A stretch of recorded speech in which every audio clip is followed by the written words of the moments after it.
సన్నివేశంలో హీరో దగ్గరికి వచ్చే డైలాగ్ వస్తుంది, ఆర్ యూ వర్జిన్ అని చెప్పి ఒక స్త్రీ పాత్రధారిని అడుగుతారు. అది నా ఇండివిజువల్గా నేను చెప్పడానికి ఇబ్బంది అనిపించింది. నేను డైరెక్టర్ గారికి, దిల్ రాజు గారికి చెప్పాను, ఈ డైలాగ్ అయితే నేను చెప్పానని. కాబట్టి అబ్బాయిని అడుగుతాను, అమ్మాయిని నేను అడగనేమని చెప్పి. అంటే న్యాయం రెండు పక్షాలు ఉండాలి, ఒకళ్ళని ఇబ్బంది పెట్టడం నాకు ఇష్టం లేదు. ఇది సెన్సిబిలిటీస్ కూడా ఫిలిం టెక్నీషియన్స్ కానీ, డైరెక్టర్స్ కానీ, యాక్టర్స్ కానీ, ఎందుకంటే హీరోలు చాలా పెద్ద ప్రభావం, మీరు దర్శకులు చాలా పెద్ద ప్రభావం, నిర్మాతలు చాలా పెద్ద ప్రభావం చూపిస్తారు. మీరు కేవలం డబ్బులు సంపాదించడమే కాదు, మీరు కొన్ని విలువలు చెప్తారు. ఒక రామ్ చరణ్ కోసం కానీ, ఒక శంకర్ గారి కోసం కానీ, దిల్ రాజు గారి ప్రొడక్షన్ అంటే ఎందుకు ఇంతమంది వస్తారు, ఇన్ని లక్షల మంది ఎందుకు వస్తారంటే ఏదో ఒక కనెక్ట్ ఉంది, దానికి ఒక బంధం ఉంది, దానికి ఏదో ఎదురు చూస్తాం ఒక సినిమా ద్వారా. ఒక RRRకి ఎందుకు అంత పరిగెడతాం సినిమా చూడటానికి, ఏదో ఎదురు చూస్తాం మనం. సో బాధ్యత తెలుగు చిత్ర పరిశ్రమకు కూడా మీరు సమాజాన్ని ఇంకొంచెం వినోదంతో పాటు ఆలోచింపజేసే సినిమాలు ఇవి కూడా రావాలని మనస్ఫూర్తిగా నేను మీ నుంచి ఆశిస్తా ఉన్నాను. మీరు ఎలాంటి సినిమాలు తీసినా ప్రజలకి ఆమోదయోగ్యంగా ఉండే సినిమాలు, ప్రజలకు విలువ నేర్పించే సినిమాలు మరిన్ని రావాలని మనస్ఫూర్తిగా కోరుకుంటూ, ఈరోజు పెరిగిన రేట్లు ఆంధ్రప్రదేశ్ ప్రభుత్వానికి ఆదాయం కూడా కేవలం అది నిర్మాతలకని అని అనుకోవడానికి లేదు. పెరిగిన ప్రతి రూపాయికి 18% GST వస్తుంది. అది ప్రజలందరికీ కూడా ఈ సందర్భంగా నేను తెలియజేస్తా ఉన్నాను.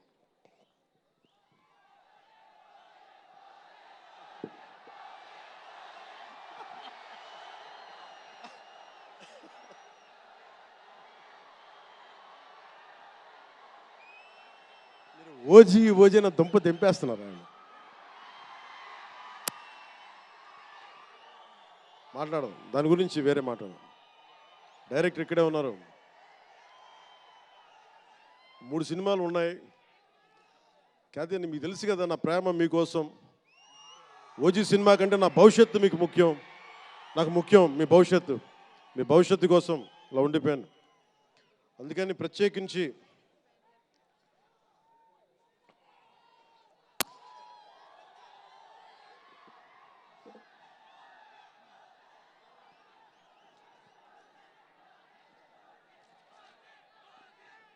మనం మాట్లాడుకోదు. ఇది అంటే వేరే సినిమా గురించి, ఒక గేమ్ చేంజర్ అనే సినిమాకి వచ్చి మనం ఓజీ గురించి మాట్లాడుకోవాలి. ఓజీ కోసం వచ్చినప్పుడు ఓజీ గురించి మాట్లాడాలి. అందుకని ప్రత్యేకించి ఆంధ్రప్రదేశ్ రాష్ట్ర ప్రభుత్వం తరపున గేమ్ చేంజర్ సినిమాకి, గేమ్ చేంజర్ దర్శకులు శంకర్ గారికి, గేమ్ చేంజర్ నిర్మాతలు దిల్ రాజు, లక్ష్మణ్, శిరీష్ గారికి, అలాగే గ్లోబల్ స్టార్, మెగాస్టార్ తనయులు రామ్ చరణ్ గారికి నా హృదయపూర్వక శుభాకాంక్షలు తెలియజేసుకుంటూ, ఇక్కడ ఉన్న మంత్రివర్గ సభ్యులకి, సహచర శాసనసభ్యులకు, ప్రతి ఒక్కరికి నా హృదయపూర్వక నమస్కారాలు. అలాగే నా మిత్రుడు, నాకు సన్నిహిత మిత్రుడు SJ సూర్య, உங்க பற்றி சொல்லிட்டே இருந்தேன் சார், உங்க பற்றி சொல்லிட்டே இருந்தேன் தந்தி டிவியில், நீங்கள் எனக்கு எவ்வளோ பிடிக்குன்னு சொல்லிட்டே இருந்தேன்.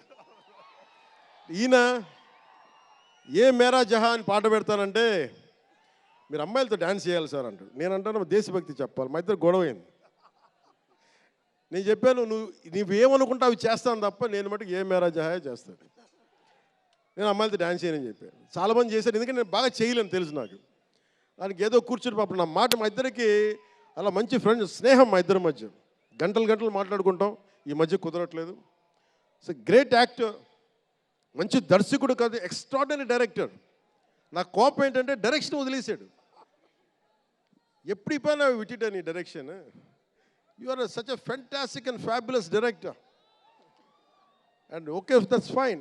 ఆయన డ్రీమ్ ఏంటంటే I want to be an actor అనేవాడు. ఇప్పుడు హీ ఫుల్ఫిల్, ఆయన సాధించుకున్నారు, అందరి మనసులు దోచుకున్న నటుడయ్యారు. మనస్ఫూర్తిగా వారికి నా అభినందనలు తెలియజేస్తా ఉన్నాను. అలాగే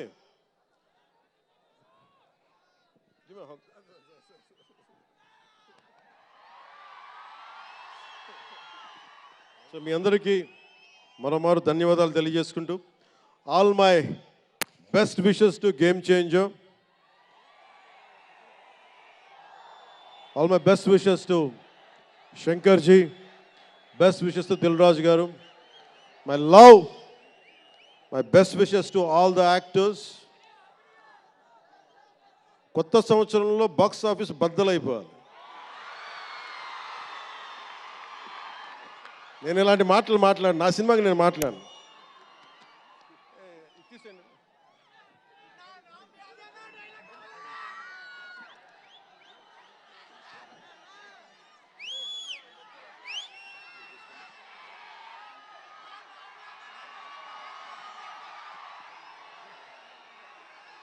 మీరేం చేస్తారో తెలీదు. మగధీరుడు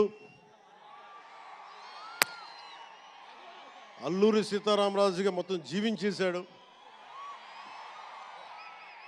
అందరి తోటి నటుల మీద అమితమైన ఇష్టం చూపించేవాడు. అందరికీ ఫ్రెండ్ రామ్ చరణ్, అందరి హీరోలకి చాలా గౌరవంగా ఉండేవాడు.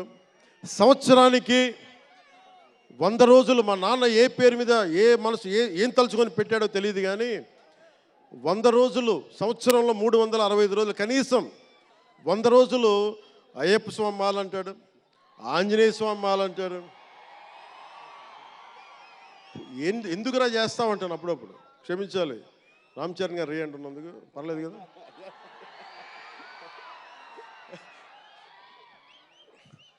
అంటే ఎందుకంటే నాకు బాధ్యత తప్పకుండా ఉండటానికి, నియంత్రించుకోవడానికి, అహంకారం రాకుండా ఉండటానికి, ఎప్పుడు చూడండి చెప్పులు లేకుండా ఉంటాడు. అంటే నాకే అనిపిస్తుంది, నేనే కనీసం నేను వేసుకునే చెప్పులు కూడా వదిలేడానికి ఇబ్బంది పడతాను అప్పుడప్పుడు. అలాంటిది రామ్ చరణ్ చెప్పులు లేకుండా, మామూలు హీరో కాదు, హాలీవుడ్ దాకా వెళ్ళాడు, ఆస్కార్కి వెళ్ళాడు. అక్కడికి వెళ్ళి ఎంత గుండె ధైర్యం అంటే, నేను చెప్పులు వేసుకుంటా, అవసరమైతే మంచి సూటు బూట్ వేసుకుని తయారవుతాడు, లేదంటే అయ్యప్ప స్వామి మాలేసుకుని కనిపిస్తూ ఉంటాడు.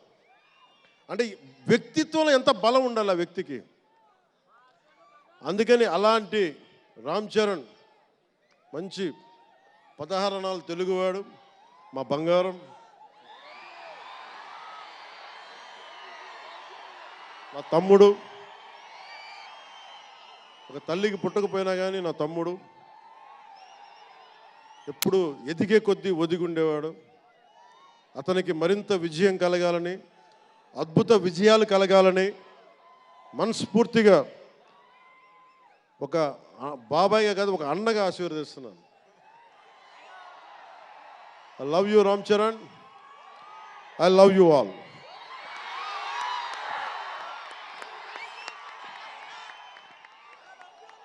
నేను ఒకటే కోరుకుంటున్నా, యువత మీ అందరికీ మొన్న మాట్లాడుతూ ఉన్నా, మీ బైకుల్లో మీరు చేసే గోల ఉంటుంది చూసారా మీరు.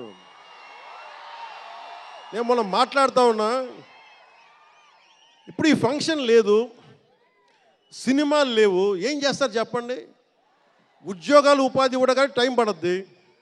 కనీసం సినిమాకి వెళ్ళి చొక్కా దించుకొని అరవకపోతే, బైకులు తీసుకొని అవి సైలెన్సర్ దాన్ని ఆ యాక్సిలేటర్ పెంచకపోతే ఎనర్జీ ఎటు వెళ్తుంది.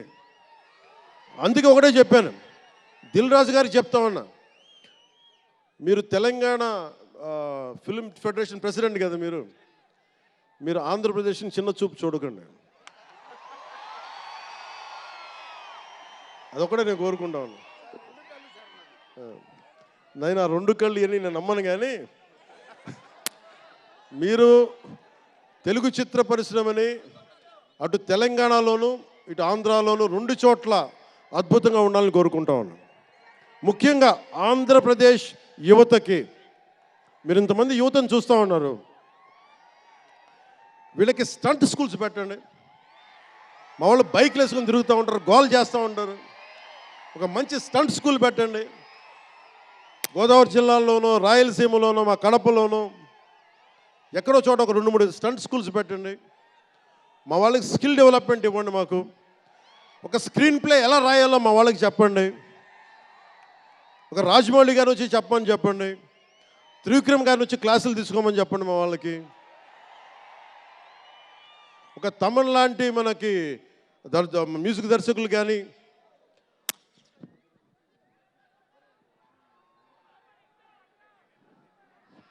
కీరవాణి గారు కానీ, అలాంటి వాళ్ళందరికీ వచ్చి వాళ్ళ స్కిల్ డెవలప్మెంట్ నేర్పించమని చెప్పండి. మీరు దాని మీద ఒకసారి ఆలోచించండి.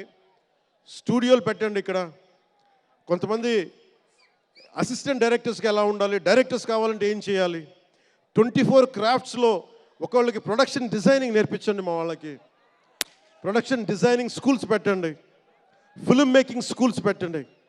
ఈరోజున మీకోసం ఇంతమంది వచ్చారు. మీరు తిరిగి ఇవ్వగలిగేది మీకోసం రేట్లు పెంచాం. ముఖ్యమంత్రి గారు మీకు అండగా ఉన్నారు, చంద్రబాబు నాయుడు గారు, మేమందరం మీకు అండగా ఉన్నాం. తెలుగు చిత్ర పరిశ్రమని మీ ద్వారా మేము కోరుకునేది ఇంతమంది యువతున్నారు.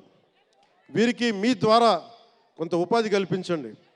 నేను సినిమాని మాట్లాడుతుంటే నేను టీవీని ఎప్పుడు వదలలేదు. టీవీ మీడియంని చిన్న తెర అనుకుని, చిన్న తెర పెద్ద తెర ఉండదు. తెర చిన్నదైనా పెద్దదైనా ఒకటే మాకు.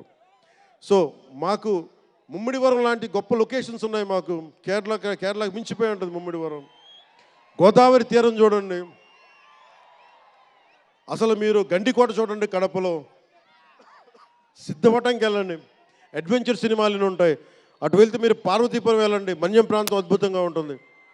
మీరు లొకేషన్స్ని ఎక్స్ప్లాయిట్ చేయండి. ఇక్కడ అందరికీ మేము సౌకర్యాలు కల్పిస్తాం. మా దుర్గేష్ గారికి కూడా చెప్తా ఉన్నాను, మనకి కూర్చొని ఇక్కడ టూరిజం డెవలప్ చేయాలి. అందుకని మీకు తెలుగు చిత్ర పరిశ్రమకి ఆంధ్రప్రదేశ్ ప్రభుత్వం అండగా ఉంటుందని తెలియజేసుకుంటూ, మీకోసం ఒళ్ళు వంచి పనిచేస్తానని తెలియజేసుకుంటూ, మరోమారు మనందరికీ ఇష్టమైన రామ్ చరణ్కి గుండెల నుండి శుభాకాంక్షలు తెలియజేసుకుంటూ, శంకర్ గారికి మరోమారు కృతజ్ఞతలు తెలియజేసుకుంటూ, దిల్ రాజు గారికి ఇద్దరికి అభినందనలు తెలియజేసుకుంటూ, నటీనట వర్గానికి ప్రతి ఒక్కరికి అందరికీ ధన్యవాదాలు తెలియజేసుకుంటూ, మీ అందరూ క్షేమంగా ఇంటికి వెళ్ళండి. ఇంట్లో అమ్మా నాన్నని అడిగానని చెప్పండి. నాకంటే వయసులో పెద్దవారైన ఎవరన్నా ఉంటే వారికి నా పాదాభివందనాలు తెలియజేయండి. మీరు 2 చేతులైతే దండం పెడుతున్నా, క్షేమంగా క్షేమంగా క్షేమంగా ఇంటికి వెళ్ళండి.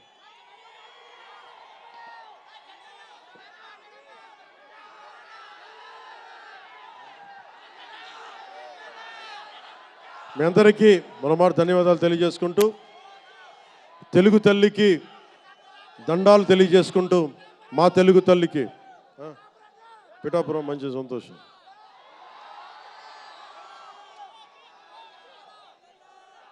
అలాగే మీ అందరికీ ధన్యవాదాలు తెలుపుకుంటూ, ఏ దేశం ఎగినా ఎందుకు కాలినా పొగడరాని తల్లి భూమి భారతిని అంటే సభ ఆరంభంలో మాట్లాడలేకపోయాను. నాకు జన్మనిచ్చిన నా నేల నేను దండాలు పెట్టుకుంటూ, నాకు దేశభక్తిని నింపిన నా భారతదేశానికి జై జైలు చెప్తూ సెలవు తీసుకున్నాను. అందరూ క్షేమంగా ఇంటికి వెళ్ళండి. మనస్ఫూర్తిగా ఇక్కడికి వచ్చిన ప్రతి ఒక్కరికి పేరు పేరున ధన్యవాదాలు తెలుపుకుంటూ,